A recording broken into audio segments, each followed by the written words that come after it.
Blast చేసే పరిస్థితికి వచ్చారు.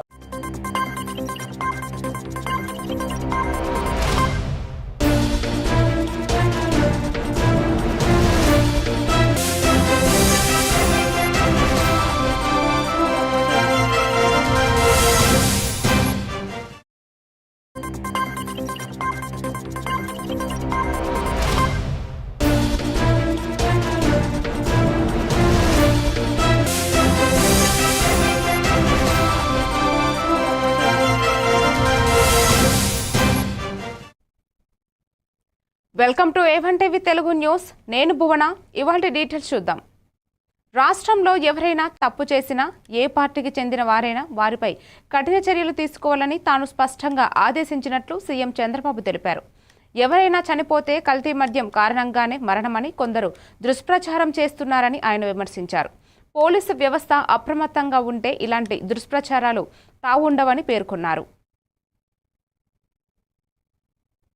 వచ్చిన తర్వాత మొట్టమొదటిసారిగా $15 billion data centre, artificial intelligence ఖర్చు పెట్టే పరిస్థితికి వస్తున్నారు. ఇది ప్రపంచానికే ఒక హబ్బుగా తయారవుతుంది. ఒకప్పుడు హైదరాబాద్లో హైటెక్ సిటీ, ఐటీతో ప్రారంభించిన నేను ఈరోజు ఆర్టిఫిషియల్ ఇంటెలిజెన్స్, అదే మరిగా డేటా సెంటర్తో, గూగుల్తో విశాఖపట్నం ముందుకు పోయే పరిస్థితి వచ్చింది. ఇవన్నీ ఒక ఎత్తు అయితే సమాజంలో అశాంతి సృష్టించడానికి కొన్ని రాజకీయ ముసుగులో కూడా కొత్త కొత్త నేరాలు చేసే పరిస్థితికి వస్తున్నారు. నాకెప్పుడూ భయం లేదు. మీ అందరికీ తెలుసు, మీరందరూ త్యాగాలు చేస్తున్నారు. మీరు చేసిన త్యాగాల్లో ముందున్న వ్యక్తి నేను. నా మీద నేను ఎప్పుడు కూడా ఎవరిని కూడా నా జీవితంలో ఎప్పుడు కేసు కూడా పెట్టించుకోలేదు. కానీ రాష్ట్రంలో లా అండ్ ఆర్డర్ మెయింటైన్ చేయాలి, ప్రజలకు భద్రత కల్పించాలి, ఎట్టి పరిస్థితుల్లో ఉపేక్షించకూడదని రాజీ లేని పోరాటం చేశాను. దాని ఫలితమే 2023లో నా మీద 23 క్లేమోర్ మైన్స్ బ్లాస్ట్ చేసే పరిస్థితికి వచ్చారు. అయినా కూడా నేను భయపడలేదు. ప్రాణం అనేది తాత్కాలికం, మనం చేసే పనులు అనేది శాశ్వతం. అలాంటి పనులు చేస్తున్న పోలీసు వ్యవస్థని మరొక్కసారి ఆర్థిక సంస్కరణలు వచ్చిన తర్వాత మొట్టమొదటిసారిగా $15 billion data centre, artificial intelligence ఖర్చు పెట్టే పరిస్థితికి వస్తున్నారు. ఇది ప్రపంచానికే ఒక హబ్బుగా తయారవుతుంది. ఒకప్పుడు హైదరాబాద్లో హైటెక్ సిటీ, ఐటీతో ప్రారంభించిన నేను ఈరోజు ఆర్టిఫిషియల్ ఇంటెలిజెన్స్, అదే మరిగా డేటా సెంటర్తో, గూగుల్తో విశాఖపట్నం ముందుకు పోయే పరిస్థితి వచ్చింది. ఇవన్నీ ఒక ఎత్తు అయితే సమాజంలో అశాంతి సృష్టించడానికి కొన్ని రాజకీయ ముసుగులో కూడా కొత్త కొత్త నేరాలు చేసి సేవలో ఉన్నప్పుడు ప్రాణాలు కోల్పోయిన కానిస్టేబుల్ ప్రమోద్ కుటుంబానికి సీఎం రేవంత్ రెడ్డి ఆర్థిక సహాయం ప్రకటించారు. ప్రమోద్ కుటుంబానికి మొత్తం ₹1 కోటి పరిహారం అందజేస్తామని సీఎం తెలిపారు. ఇందులో పోలీస్ హెల్ఫేర్ ఫండ్ నుంచి 8 లక్షలు, పోలీస్ భద్రతా సంక్షేమం నిధి నుంచి 16 లక్షలు ఎక్స్ గ్రేషియా ఇవ్వనున్నట్లు వివరించారు. 3 రోజుల క్రితం నిజామాబాద్లో సిసిఎస్ కానిస్టేబుల్ ఎంపల్లి ప్రమోద్ కుమార్ విధి నిర్వహణలో వీరమరణం పొందారు. భర్త ప్రమోద్ను పోగొట్టుకున్న తన భార్య ప్రణీతకు అతి చిన్న వయసులోనే తండ్రిని కోల్పోయిన అతని 3 కుమారులకు, వారి కుటుంబానికి ప్రభుత్వం అండగా ఉంటుంది.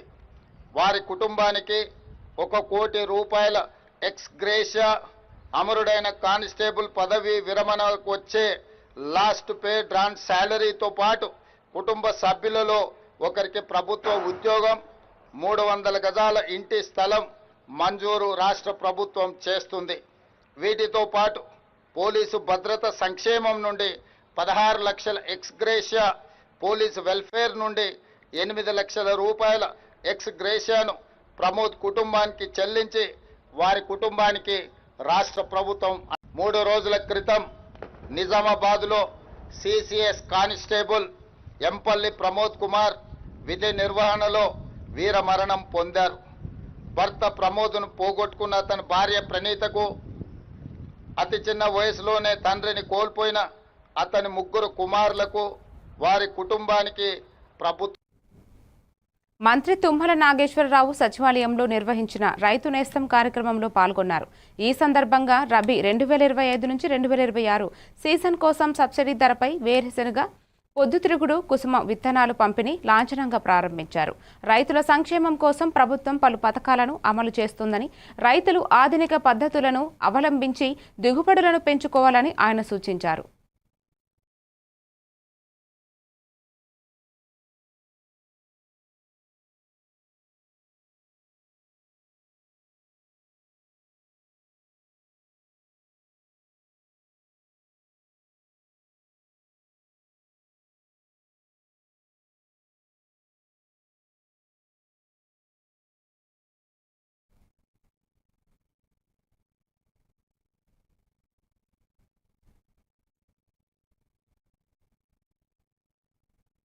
తిరుమలలో కుండపోత వర్షం కురుస్తోంది. ఆకస్మికంగా ప్రారంభమైన భారీ వర్షం కారణంగా ఆలయానికి విచ్చేసిన భక్తులు తీవ్ర ఇబ్బందులు ఎదుర్కొంటున్నారు. ప్రధాన రహదారులు, ఘాట్ రోడ్లపై వర్షపు నీరు నిల్వ ఉండడంతో వాహన రాకపోకలు మందగించాయి. మరోవైపు ఆగ్నేయ బంగాళాఖాతంలో ఏర్పడిన అల్పపీడనం ప్రభావంతో రాష్ట్రం వ్యాప్తంగా వర్షాలు కురుస్తున్నాయని వాతావరణ శాఖ తెలిపింది.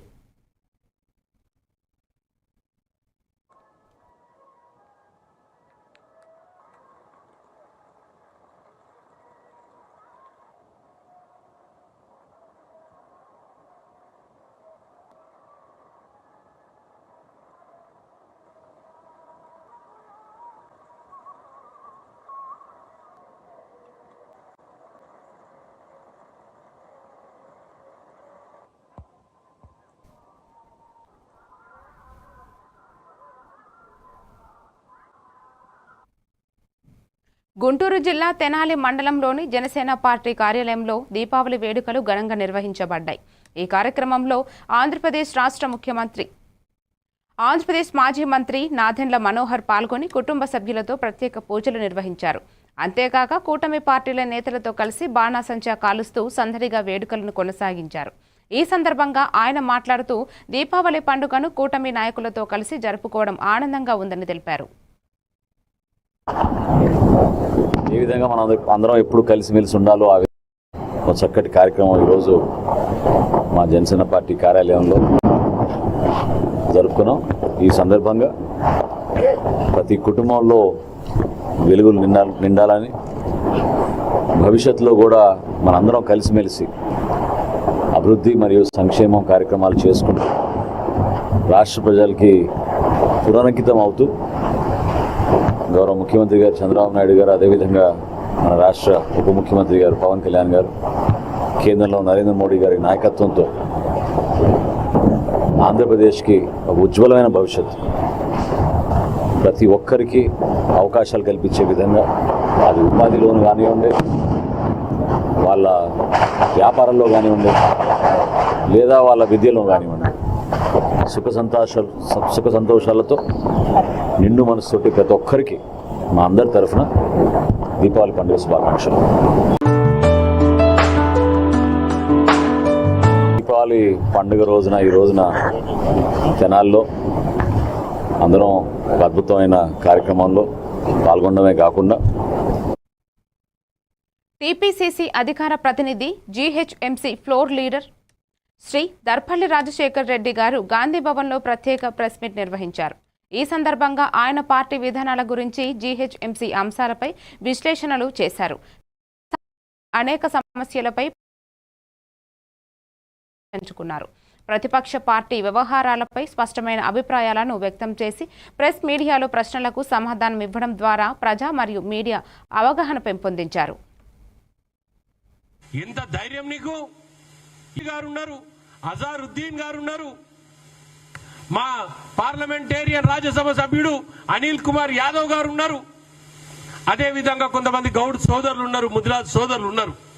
వీళ్ళందరిని ఉద్దేశించి మీరు రౌడీ షీటర్లు అని ప్రస్తావిస్తారా?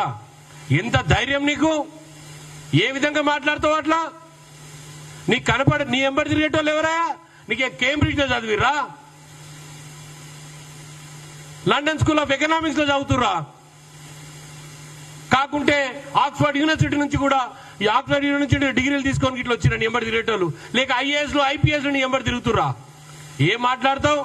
నేను కేటీఆర్ గారిని కోరుతున్నా, ఖచ్చితంగా దీనిపైన ఎక్స్ప్లెనేషన్ ఇవ్వాల్సిన అవసరం ఉన్నది. రాష్ట్రంలో ఒక దిక్కు బీసీ రిజర్వేషన్ల కోసం కొట్లాడుతున్న కాంగ్రెస్ పార్టీకి అండగా ఉండాల్సిన బీసీలను ఉద్దేశించి, ఎస్సీలను ఉద్దేశించి, ఎస్టీలను ఉద్దేశించి మాట్లాడుతున్న టీఆర్ఎస్ పార్టీ రానున్న జూబ్లీ ఎలక్షన్ లో ఏ విధంగా గెలుస్తుందో నేను కూడా చూస్తా. మైనార్టీలు, అదే విధంగా మా రెడ్డి సోదరులు, అదే విధంగా కమ్మ సోదరులు, వెలమ సోదరులు అందరూ కూడా గమనించాల్సిన అవసరం ఉన్నది. సమాజంలో అట్టడుగున ఉన్న వర్గాలు ముందుకు రావాలనే ఉద్దేశంతో తీసుకున్న చర్యల్లో భాగంగా తీసుకున్న నిర్ణయాలను తప్పుపడుతూ వాళ్ళకు హక్కుగా భావిస్తున్న దాన్ని ముందుకు తీసుకొని వెళ్తుంటే వాళ్ళను ఉద్దేశించి ఈ విధంగా మాట్లాడడం ఎంతవరకు కరెక్ట్ ఒక్కసారి ఆలోచన చేయాలి. నేను ఏఐసీసీని విమర్శించే స్థాయి కేటీఆర్కు లేదని ఎమ్మెల్సీ అద్దంకి దయాకర్ తీవ్ర స్థాయిలో విమర్శించారు. వీఆర్ఎస్ అంటే బందిపోట్ల రాష్ట్ర సమితి అని వ్యంగ్యంగా వ్యాఖ్యానించిన ఆయన దానం నాగేందర్ పేరు చూసి మీరు నీతి గురించి మాట్లాడటమే హాస్యాస్పదమన్నారు. తలసాని శ్రీనివాస్ యాదవ్, సబితా ఇంద్రారెడ్డిలకు మంత్రి పదవులు ఇచ్చినప్పుడు మీ రాజనీతి ఎక్కడ ప్రశ్నించారు? ఈ 10 సంవత్సరాల్లో ప్రజల సొమ్మును దోచుకోవడమే కాకుండా పార్టీ నిధులను కూడా పెంచుకున్నారు. లక్షల కోట్ల రూపాయల తెలంగాణ సంపదను దోచుకోవడం ఒక ఎత్తు అయితే, పార్టీకి కూడా నిధులను సమకూర్చి దేశంలోనే ఏ ప్రాంతీయ పార్టీకి లేనంత ఇంత తక్కువ కాలంలో నిధులను సమకూర్చుకున్న పార్టీ మీది ఎక్కడి నుంచి వచ్చినాయి అవన్నీ కూడా? ఇలా రాహుల్ గాంధీ ఆస్తులేంటి, సోనియా గాంధీ గారి ఆస్తులేంటి, లేదంటే ప్రియాంక గాంధీ గారి ఆస్తులేంటి, మీ ఆస్తులేంటి? దీనికి బహిరంగ సవాల్కు సిద్ధమా? మీ ఆస్తులేంది, మీ పార్టీ ఆస్తులేందని. కాబట్టి అవినీతి గురించి మాట్లాడే అర్హత కోల్పోయిన మీరు మాట్లాడుతుంటే ఎవరు కూడా ప్రజలు పట్టించుకోరు. ఏదో ఇక్కడ ఏంది జూబ్లీహిల్స్ ఎన్నిక జరుగుతుంది కాబట్టి ఆ ఎన్నిక చుట్టూ నిన్ననేమో ఒక ఆయన మూసీకి అయిపోయింది, ఒక ఆయన హైడ్రాక్ అయిపోయి దీపావళి చేసుకున్నారు. ఇవాళనేమో ఈయన కాంగ్రెస్ అవినీతి మీద మాట్లాడుతుండే, ఆయన బస్తీ దవాఖానలు తిరుగుతున్నాడు. మరి మొన్న బీసీల బంద్ రోజు మరి చెరొక ప్రాంతం ఎందుకు ఎంచుకోలే? అంటే ఇది మీ దమన నీతి, ద్వంద్వ నీతి. కాబట్టి ఇవాళ తెలంగాణ ప్రజలు తిరస్కరించినాక కూడా కనీస సోయి లేకుండా అవినీతి మీద, రాజనీతి మీద మాట్లాడే నైతికత కోల్పోయిందనే విషయాన్ని మీరు తెలుసుకుంటే మంచిది. కాంగ్రెస్ పార్టీ ఆస్తులు చూద్దామా? శేరిలింగంపల్లి బస్తీ దవాఖానాలో మాజీ మంత్రి హరీష్ రావు నిర్వహించిన పర్యటనలో దవాఖానాలో అందుబాటులో ఉన్న మందులు, పేషెంట్ల వివరాల గురించి ఆయన అడిగి తెలుసుకున్నారు. మీడియా సమావేశంలో హరీష్ రావు చెప్పారు, కేసీఆర్ ప్రభుత్వం ప్రారంభించిన బస్తీ దవాఖానాలు పేదలకు అత్యంత ఉపయోగకరంగా ఉన్నాయని, నగరంలో 4500 బస్తీ దవాఖానాలను ఏర్పాటు చేసినట్లు గుర్తు చేశారు. అయితే రేవంత్ రెడ్డి ప్రభుత్వం ఏర్పడ్డ తర్వాత బస్తీ దవాఖానాలకు సుస్థి పట్టిందని, గత 6 నెలలుగా ఉద్యోగులకు జీతాలు ఇవ్వలేదని ఆయన ఆరోపించారు. ఇప్పుడు ఎన్ని రకాల మందులు ఉన్నాయమ్మా అని అడిగాను. అంటే 60-70 రకాల మందులు ఉన్నాయి సార్, ఒక 40-50 రకాల మందులు లేవు, సప్లై లేదు సార్ అన్నారు. అంటే 40-50 రకాల మందులు ఇవాళ బస్తీ దవాఖానలో పేదలకు అందుబాటులో ఉండడం లేదు. చిన్న చిన్న సిరప్స్ గాని, బేసిక్ గోళీలు కూడా ఇవాళ బస్తీ దవాఖానలో అందుబాటులో ఉండడం లేదు. అంటే 40-50 రకాల మందులు లేవు.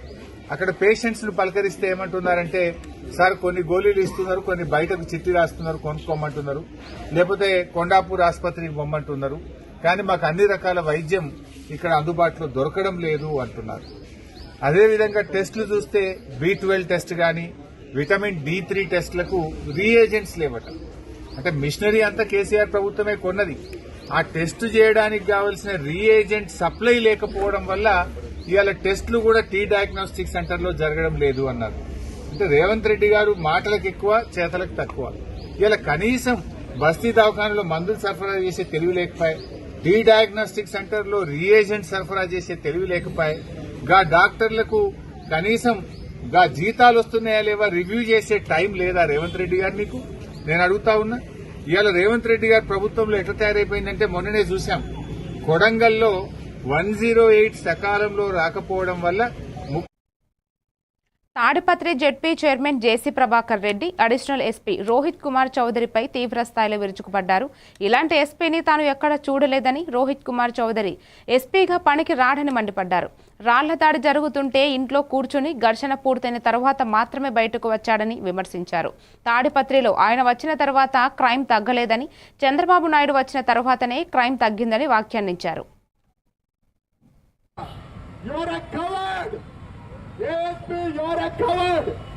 నీకు ఎట్లిచ్చారో పోస్ట్ నాకు తెలియదు. ఈ నీకంటే అసలు నాట్ ఫిట్ ఫర్ ఏఎస్పీ. ఏమనుకుంటున్నావు ఒక్క రోజులో కాకి డ్రెస్ వేసి నువ్వు కనిపించడం మనుషులకి నా ప్యాంటు మాత్రం ఒకటి ఈ మిలిటరీ డ్రెస్ ఒక షర్ట్ వేసుకొని ఊరం తిరుగుతావా? గలాటా జరుగుతాడే నువ్వు ఇంట్లో కూర్చొని అంత అయిపోయినాక ఈ ఏఎస్పీ వస్తాడు. You are one of the worst fellow I have never seen you like this. అని స్టైల్గా చెప్తావా ప్రెస్ మీట్లో? నేను వచ్చిన తర్వాత క్రైమ్ తగ్గిందంట. నువ్వు వచ్చిన తర్వాత కాదు క్రైమ్ తగ్గినది, తెలుగుదేశం వచ్చిన తర్వాత క్రైమ్ తగ్గింది. నువ్వు ఎస్ఐ సిఐ లేకపోతే పోలీస్ కానిస్టేబుల్ పోతే బయటికి రాలేవు. You don't know how to respect people. నాకు తెలిసి ఇలాంటి ఏఎస్పీ ఎక్కడా లేడు. వాడు ఇంతవరకు ఏ పొద్దునా సరే కాకి డ్రెస్ వేసుకొని కనిపించాడు ఎవరికన్నా? ఏదో పెద్ద స్టైల్గా ఐ డన్ వెరీ వెల్ అంట. Your a covered ASP, your a covered. నీకు ఎట్లిచ్చారో పోస్ట్ నాకు తెలియదు. ఈ నీకంటే అసలు నాట్ ఫిట్ ఫర్ ఏఎస్పీ. ఏమనుకుంటున్నావు ఒక్క రోజులో కాకి డ్రెస్ వేసి నువ్వు కనిపించడం మనుషులకి నా ప్యాంటు మాత్రం ఒకటి ఈ మిలిటరీ డ్రెస్ ఒక షర్ట్ వేసుకొని ఊరం తిరుగుతావా? గలాటా జరుగుతాడే నువ్వు ఇంట్లో కూర్చొని అంత అయిపోయినాక ఈ ఏఎస్పీ వస్తాడు. You are one of the worst fellow I have never seen you like this. అని స్టైల్గా చెప్తావా ప్రెస్ మీట్లో? నేను వచ్చిన తర్వాత క్రైమ్ తగ్గిందంట. నువ్వు వచ్చిన తర్వాత కాదు క్రైమ్ తగ్గినది, తెలుగుదేశం వచ్చిన తర్వాత క్రైమ్ తగ్గింది. రాష్ట్రంలో చట్టం వ్యవస్థ అదుపు తప్పుతోందని మాజీ మంత్రి గుడివాడ అమర్నాథ్ తీవ్రంగా విమర్శించారు. ప్రభుత్వ నిర్లక్ష్యం, పోలీసు యంత్రాంగం వైఫల్యమే వరుస హత్యలకు కారణమని అన్నారు. సమస్యల పరిష్కారానికి హత్యలు మార్గమా అని ప్రశ్నించారు. ప్రజల భద్రతపై ప్రభుత్వం పూర్తిగా విఫలమైందని, నిరపరాధాల ప్రాణాలు పోతున్నా బాధ్యత వహించేవారు లేరని ఆగ్రహాన్ని వ్యక్తం చేశారు.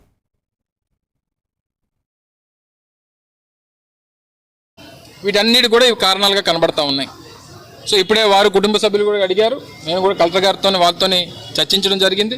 వారు వచ్చి దీనికి తక్షణంగా మేము మా అధికారులను పంపిస్తాం, పరిష్కారాన్ని చూపించేటువంటి కార్యక్రమం చేస్తామని చెప్పి వారు కూడా చెప్పడం జరిగింది.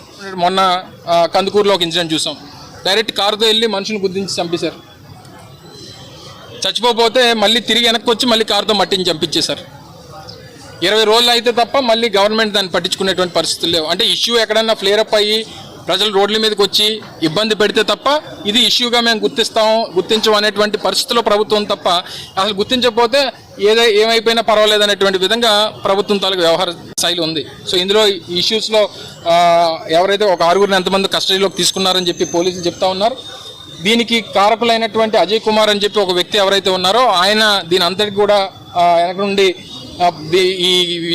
ఈ కార్యక్రమం చేయడానికి చంపినటువంటి వారు ఎవరైతే ఉన్నారో వారికి వెనక నుండి ప్రోత్సహించింది ఆ వ్యక్తి అనేటువంటిది కుటుంబ సభ్యులు చెప్తా ఉన్నారు. ఆయన మీద కూడా యాక్షన్ తీసుకోవాలి.